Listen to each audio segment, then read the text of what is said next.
franciscoizuzquiza.com.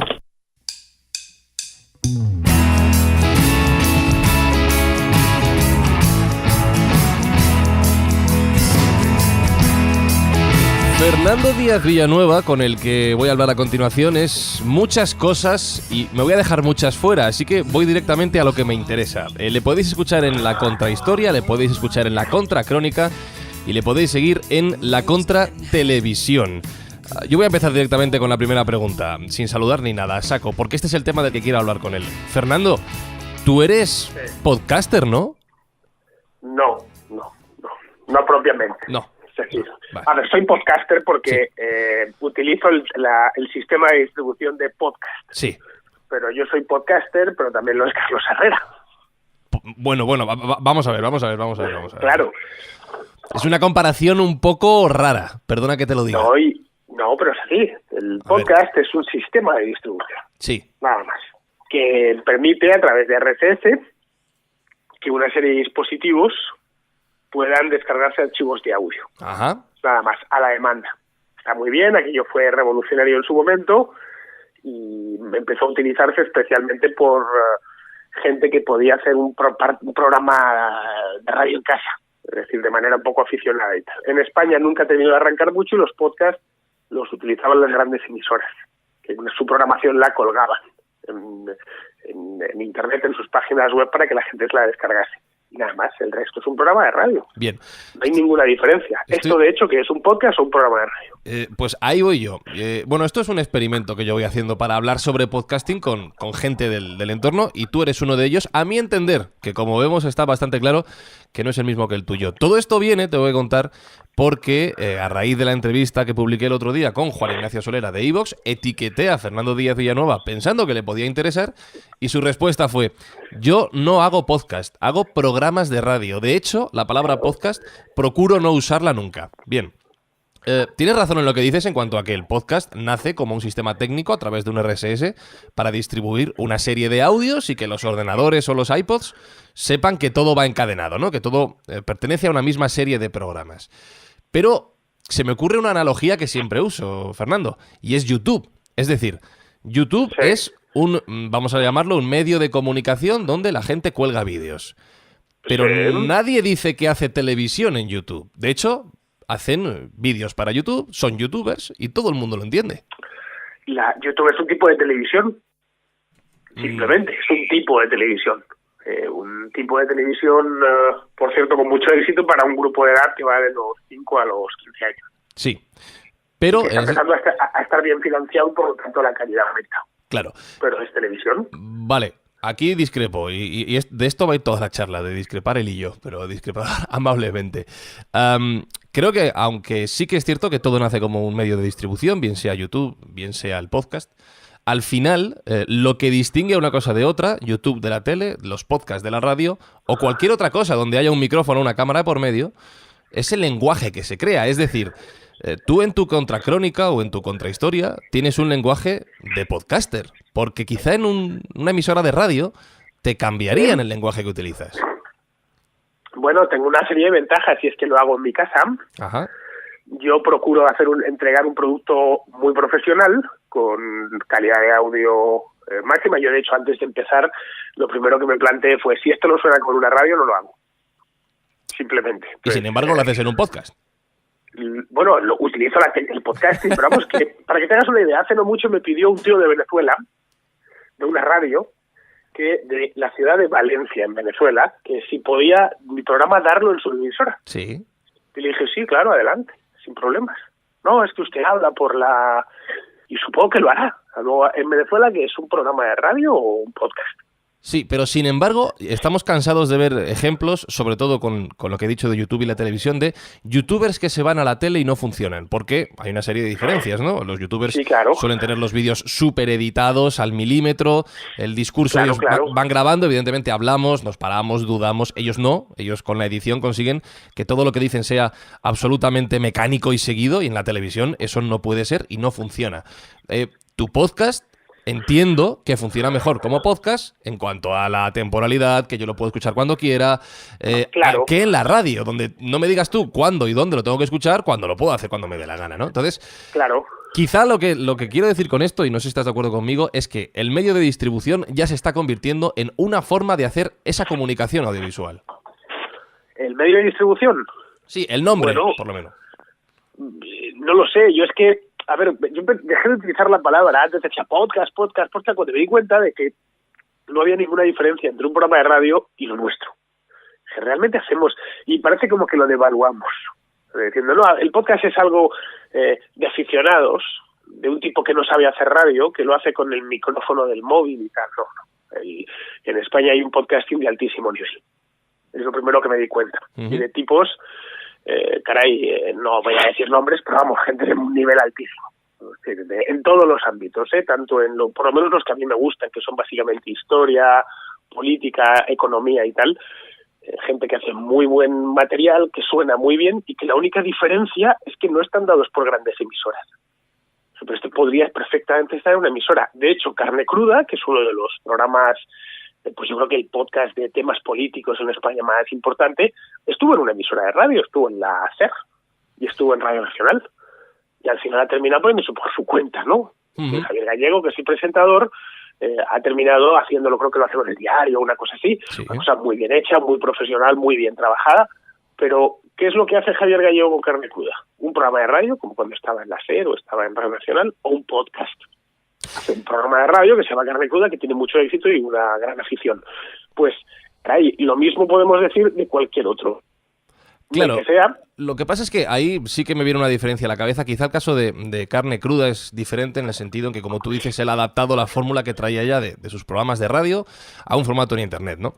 Pero al principio de la charla has comentado que tú eres un podcaster igual que lo es Carlos Herrera. Y sin embargo, sí, lo que hacéis... eso, claro. Claro, pero lo que hacéis no tiene absolutamente nada que ver lo que hace Carlos Herrera con lo que hacemos tú o yo. Es decir, Carlos Herrera lo único que hace, que ni siquiera lo hace él, es colgar las horas o los tramos que hace en radio en directo a través de internet para ir llenando el armario. Antes lo hacían en cassettes, ahora lo hacen en podcast.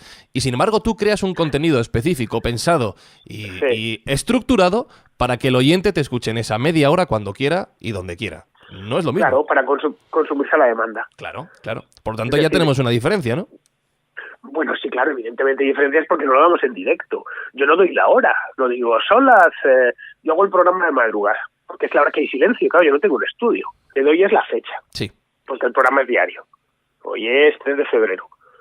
Que muchas veces de América me dicen, es curioso cuando dices estamos a 3 de febrero, pues nosotros estamos a 2, pero nada más. El resto es lo mismo, exactamente lo mismo, tiene sus secciones, lo único que es más humilde, pero es más humilde porque nosotros no tenemos publicidad. Porque el gran problema todavía del podcasting, o de la radio a la carta, si queremos llamarla así, es que más allá de las grandes cadenas, el tema de la financiación no está solucionado. Eso, el otro día estuve con lo del tipo de iVoox que entrevistaste. Sí. Coño, tenía más razón que un santo. Es que llegamos a las agencias y no saben lo que es. Nos dicen, no, esto, podcasting, no, pues esto entonces es radio. Llegas a los de radio y te dicen, pues esto es internet, no, venga, vete a los de internet, no, esto es radio. Se dedican a moverles como una pelota. Y no queda claro, no, es radio. Está claro lo que decía Solera y lo que reafirmas tú, de que evidentemente hay un problema a la hora de concebir el podcast como un soporte publicitario y que entiendan lo que es y cómo se comercializa. Pero, ¿por qué decías tú que nosotros mismos, los podcasters, los profesionales de la radio, llámalo como quieras, devaluamos el propio nombre del podcast? Bueno, pues porque lo devaluamos utilizando primero una palabra que es difícil de pronunciar, ¿vale? Podcast. Eso es cierto, sí. Luego, quizá tú y yo, que como lo decimos 70 veces al día, pues sí, hemos terminado pronunciando bien la palabra. Pero me consta que en nuestro idioma cuesta. Ajá. Es decir, podcast, de la gente, bueno, podcasting ya no digamos. Cuando podemos decir, tranquilamente, es nuestro programa de radio en Internet. Bien. Pues es que en Internet ya está todo, Fran. En Internet vemos Netflix, que es, a fin de cuentas, Internet. Yo para ver Netflix en mi casa tengo que conectar el Apple TV a la red, si no, no me funciona aquello. Es decir, utilizamos el cable de datos para todo. Pues ¿para qué no va a ser para la radio? Utilizamos el Spotify. ¿Qué es el Spotify? Música. Es una gramola, realmente. Una gramola digital. Pero es música, tú simplemente la pones, te has conectado a un servidor que no sabes dónde está y en ese servidor te están subiendo música a la demanda. Ya está. Nada más. No es una radio comercial normal y corriente en la que, bueno, pues meten unas cuñas publicitarias. La diferencia es que los de Spotify han encontrado el modo de financiarlo vía cuentas premium y vía publicidad. A mí, desde luego, como no tengo una cuenta premium de Spotify, me meten publicidad. Uh-huh. Y me la tengo que comer. Entonces, ¿tú crees que si dijéramos que hacemos programas de radio por internet lo tendríamos mucho más sencillo como sector a la hora de que la gente nos entienda lo que hacemos y Claro, y cómo queremos salir adelante? Tal cual, muchísimo, en serio. Sería un cambio radical, porque la diferencia entre nosotros y en la radio normal es que nosotros no llegamos con el FM. Yo llego con unas métricas que ya le gustaría tenerlas a Onda Cero. Yo sé exactamente, yo me distribuyo a través de los canales de iVoox, que el de iVoox es iTunes, TuneIn, bueno, el propio iVoox, tal, y de YouTube. Uh-huh. En ambos casos me ofrecen unas métricas, especialmente YouTube, que ya le gustaría tenerlas a las emisoras de radio. Sé quién me escucha, cuándo me escucha, qué edad tiene, de qué país viene, cuánto tiempo escucha el programa. Uh-huh. Caray, yo puedo hacer un segmentado que no puede hacer la COPE. Claro. De mi oyente.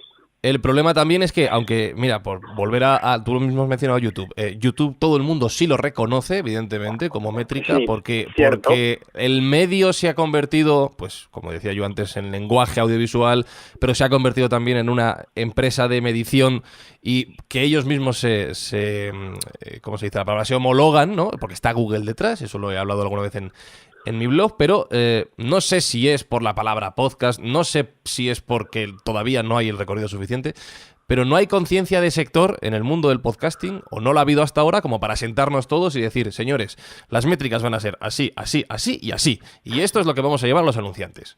Claro, que pues sería lo suyo, es decir, a ver, yo no sé cuánto cuesta cada oyente, yo no sé de publicidad, yo sé hacer contenido, yo sé hacer análisis económicos, históricos, hablar de política y cosas así, y hay una gente al otro lado que le gusta. Estaba mirando en Estados Unidos, donde el podcasting sí ya ha alcanzado la mayoría de edad, y ahí, han encontrado la manera de financiarse, y ahí lo vemos, claro, han salido del amateurismo. Uh-huh.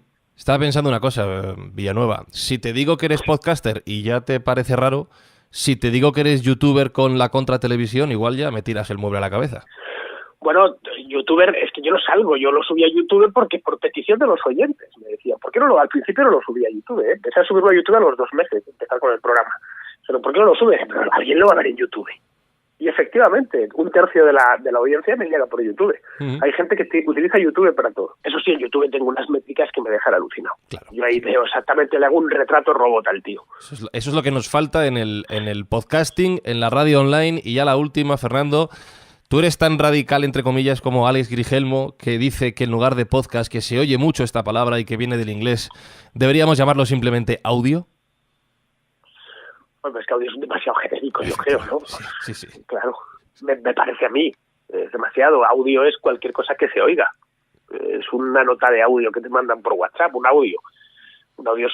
A ver, yo lo llamaría programa. En Estados Unidos lo llaman show. ¿Cómo se llama este programa, Fran? Este programa se llama Francisco Izuzquiza, no hay otro nombre. Sí, punto, pues es tu programa. El programa de Francisco Izuzquiza. En Estados Unidos sería de Francisco Izuzquiza Show. Eso es. Ya está. Nada más.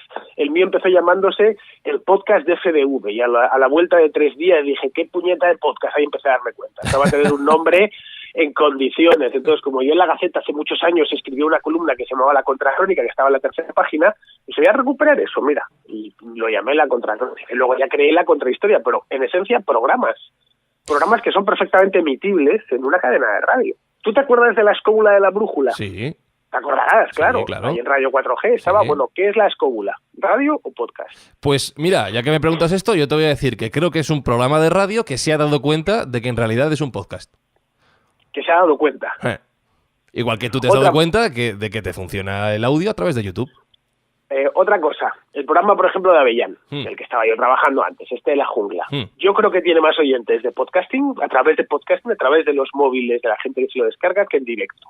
Porque al no estar en todas las emisoras y tal y cual, cuesta encontrarlo en la FM, en una palabra, mucha gente lo que hace es que se lo descarga. Me costó porque conocía a muchos que me decían, te escucho a través del móvil, pero a través del móvil porque me lo bajo. Y yo recuerdo de subir los podcasts y si alguno fallaba te llamaban. Sí, claro. Ha fallado la cuarta hora y tal, claro, porque lo escuchaban a través de eso. En cambio, José lo hacía como un programa de radio. Pues claro, siempre lo fue. ¿Has oído La Cafetera de Fernando Berlín? Sí. Qué bien suena. Sí. Mira, eso sí que estoy más de acuerdo que es radio por internet. Coño, bueno, lo que pasa es que él tiene un formato que mete entrevistas, que tal, y yo tengo un formato más reflexivo. Pero en esencia, los dos hacemos un programa de radio. Es decir, aquí lo que deberíamos, en serio lo digo, a ver si nos escucha alguien, los que hacemos este tipo de contenido a través de Internet, contenido de audio de tipo profesional, en serio, deberíamos asociarnos de alguna manera. Así lo digo, ¿eh? Bueno. Es decir, sindicarnos de alguna manera entre los que hacemos de todo tipo de géneros, además. Y presionar, entre otras cosas, para que nos cuenten con nosotros las agencias. Digo usted, nosotros tenemos microaudiencias, muy bien, son pequeñas, pero muy interesantes, muy bien segmentadas. Nada más. Pues me diste la idea para esta conversación y ya me has dado la idea para la siguiente. A ver a quién llamo, a ver si hablo... Tú que te mueves bien, sí, ¿no? Y que conoces a mucha gente. Iré llamando. Y la última pregunta que te quería hacer antes de despedir, Fernando, es la siguiente. Si tú tienes una línea política tan definida y económica, y ahí no estamos muy de acuerdo. Si no estamos de acuerdo en lo de radio y podcaster, y encima tú eres del Atleti y yo soy madridista, ¿cómo es posible que nos llevemos bien? Bueno, ser del Madrid es un defectillo menor. Un pecadito venial. Podría ser del Barça, eso sí que es un defecto mayor, claro. Nada más, yo entiendo que bueno que sois el madridismo es la enfermedad infantil de los del Atleti. Luego crecemos y maduramos y nos convertimos, ¿no? Claro, llega un momento en que se dan cuenta que dicen, bueno, joder, en el fondo soy madrileño, miran el escudo del Atleti, antiguo, no el nuevo, y ven ahí su oso y su madroño, y dicen, qué maravilla. Y cambiamos ir a Chamartín con la mocita madrileña por ir al Wanda Metropolitano. Claro, no me hables, no quiero ni pensarlo. Cada vez que pienso que van a llevarse el estadio de la Atleti a freír puñetas y que le ha puesto ese escudo, que parece un Pokémon, se me abren las carnes, de verdad. Fernando Díaz Villanueva, te escuchamos, te seguimos, te vemos en La Contra y en todas sus vertientes. Gracias, un fuerte abrazo. Gracias a ti, Fran. franciscoizuzquiza.com